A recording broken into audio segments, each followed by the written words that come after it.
Yo, what's going on, y'all? It's Combo Breaker 99. I'm back with another post-fight analysis video. All right, y'all. Sabina Mazo versus Mariya Agapova. I've been calling her Agapova, but the UFC continues to call her Agapova.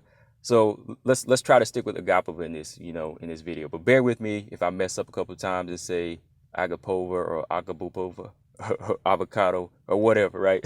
But no, man. Mariya Agapova, she went in there and proved me wrong. She proved me wrong, definitely, man. Sabina Mazo, I expected a little bit more from her. I had to favor her in this fight just for her power and commitment to solid striking, and just factoring in the lack of activity and focus from Agapova. But a focused Agapova is a dangerous Agapova. I know that. Because if you skip what happened in her last fight with Shanna Dobson, she was on a good track. She was on a good track, and I know from her past performances, if she can stick to her style and not lose focus, she will be a threat. Because I've been would have put her in the triple threat if she just wouldn't have had that bad showing and just disappear for a while with that lack of activity over the past 16 months or so. If she wouldn't have disappeared and just continue to put together a string of wins, she'd be in the top 15 right now. I can't say that, but after that last showing and just disappearing from training and from the flyweight scene, just so many other fighters surpassing her. I couldn't put her in there. But now that she got this solid win over Mazo, she can pick right back up where she left off. Agapova really looked lean, strong, and powerful in this fight, like her old self.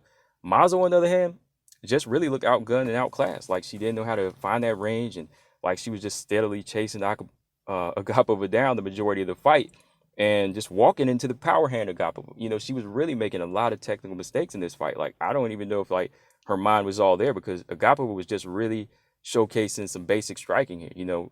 Mazo was coming in like a puncher, so she was just tagging her, attacking the head and the body in a smart way, just picking Mazo apart and just mixing it up beautifully. Because Mazo was just giving her the target. Like I said in my keys to victory, she's the type of fighter that doesn't really move her head, and if she doesn't, and if Agapova's work rate is high, she's just going to continue to tag her. She's going to straight up the middle. And again, not only was she giving her the head, she was just giving her the clear-cut target by walking into the power hand. I might have to go ahead and break this fight down one day just to kind of teach fighters on how not to fight a southpaw, because this fight was the perfect example of how not to fight a southpaw. Agapova was just in that southpaw stance, rolling to her left, moving to her left, just lining up her straight left hand, and her check right hook could not miss. So like I said in my keys to victory, volume and straight strikes, they were going to be effective on Mazo and Agapova. She went back to her old ways of just breaking you down, knocking you down, and choking you out.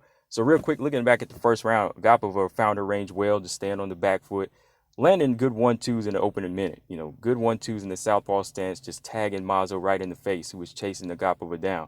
Agapova in the first minute had Mazo red and flustered, in my opinion. Agapova straight left hand and check right hook, they were money.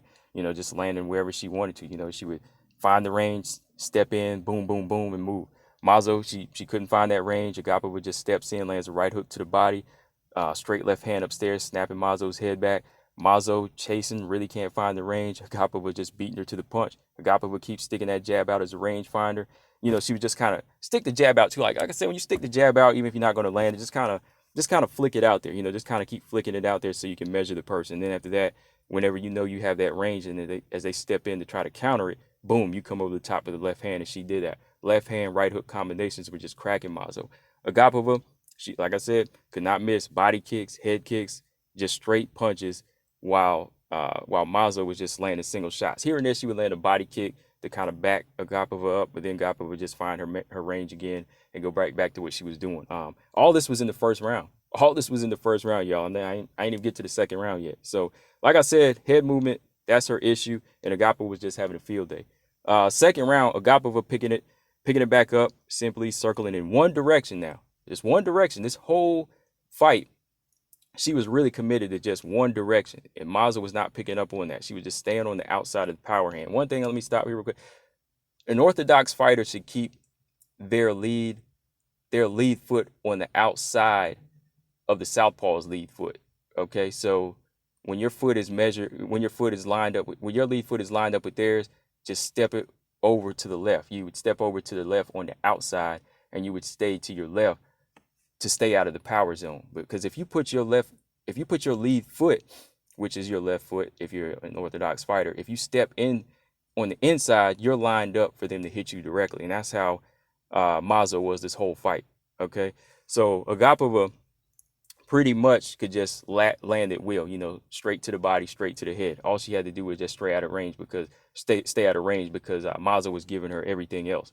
Agapova, she just erased all memory of the last performance, with the first round and continued to do what she was doing this round. Nice 1-2s to the body. Mazo really not taking the center like I said she should have. She should have taken the center and just let Agapova come after her. If she would have taken the center, that probably would have switched the pace, because then she could have picked her shots and played the counterpuncher. Like I said, you got to play the counterpuncher a little bit. Let her come to you, because she's not really good whenever fighters with high volume just let go at her like that, and she coming straight in like that. Agapova, she was just picking her shots this round. Like this round, the work rate went down a little bit, but the strikes were still effective. Every time she would go to the body, she would go right back up top to the head with a left hook, right hook. Mazo almost looked lost in there, like she was about out this round. She just got outworked by the faster, high volume striker. Mazo, she tried for the clinch, but no success. Agapova, too strong on the inside and just fighting the fight she wanted. All right, so the last round, Mazo back to these big strikes, back to trying to land these big strikes. She knew it was about over. She knew it was a matter of time, so she was just trying to go in there and land something big. She landed a couple strikes here and there, but Agapova still landed clean 1-2s right from the opening minute. Mazo already looked done, and she ate a couple left hands. I was like, oh man, I can see it coming. It's coming. I thought it was the left hand, right? But Agapova, she measured nicely, landed a nice straight left hand to the body, and came up with a hard right hook to the chin, and down goes Mazo. And Agapova, what does she do when she drops her? Does she go on for ground and pound? No. She jumps on the back, locks in the rear naked choke. Mazo taps. That's the Agapova I know. That's the Agapova I know before the Shannon Dobson fight. The one that beats you down, breaks you down, and chokes you out, like I said. And that's how she does it. Once she gets you down, she finishes you off with the choke instead of just the ground and pound. She wants to keep it simple. So yeah, man, I picked Mazo in this fight, but it was 50-50 in my opinion. It was really 50-50 because both fighters had big weaknesses that could have cost them the win. You know what I mean? And if whoever, whether it be Agapova or Mazo on their A game, whoever it was on their A game, they were going to win. Bottom line, they were going to win. Agapova, she just really showed that her overall technique was much more deadly and her striking was much more fierce. She just doesn't have to sit back and load up like Mazo. She throws in bunches. Everything she throws in bunches has power on it. It's always breaking a fighter down. She throws her shots. She turns them over nicely. That's why, she was able to just throw with such high volume and pick her shots and, just really get her respect from Mazo. But Mazo, man, like I said, the keys to beat her, they were there. Justine Keys, she showed it. Marina Monroe's beat her before. Speaking of Marina Monroe, we're going to talk about her in here in a minute. But the keys to victory are there, to beat both fighters. But like I said, it's just who's going to be on their game. And overall, technically, I can say Agapova is a better fighter because she showed that, look, her technique is much more stronger and it's much more, there's much more commitment there. But shout out to Mazo, there'll always be another chance. She's still a young fighter. She just has to really pick up on how to block more shots and feint, move her head. She's still young. She has all of that time to learn. And pick up and absorb this stuff and get it going, man. Because the flyweight division ain't no joke right now. It really isn't. So from here, man, like I said, work on her commitment, build that IQ and timing, and most of all the defense. And Mariya Agapova from here. Now, interesting, man. Her interview. And after the fight here, she called out Marina Monroe. And as y'all know, there's a little bit of history there between Agapova and Marina Monroe. So she called out Marina Monroe after this fight. So if they can make this fight happen, this is something I'll discuss in another video, but if they can make this fight happen, hey, they better go ahead and do it, man, because that'd be a nice little fight. It works for Agapova because it's another unranked fighter that she needs to build herself up. And I just think it would be an all-around good grudge match because, there's been some history there. Marina Monroe putting Agapova on blast about some certain things. Not saying she was making stuff up or she was instigating it wrong, but it's something out there to build a fight up. She wants to do it the right way. Agapova wants to take Marina Monroe into the octagon and solve it that way. I'm all for that. So that's going to be a good fight. Make it happen if Marina Monroe doesn't pull out of another fight. You know what I mean? So, hey, that's something the UFC needs to make. McMaynard, hey, if y'all hear it, y'all hear her. If you hear this video, make it happen. So yeah, guys, that's all I got on this one. Let me know in the comment section what y'all think. Mazo needs to work on from here. I mean, she really looked lost in this fight. You know, no disrespect. I mean, she was just doing a lot of chasing, and she was just giving up the face a lot. You know, just taking punches like it was nothing. You know, but for Agapova, Marina Moreau is on her list. So let's see it happen, right? Combo Breaker 99. I'm out. Subscribe. Peace.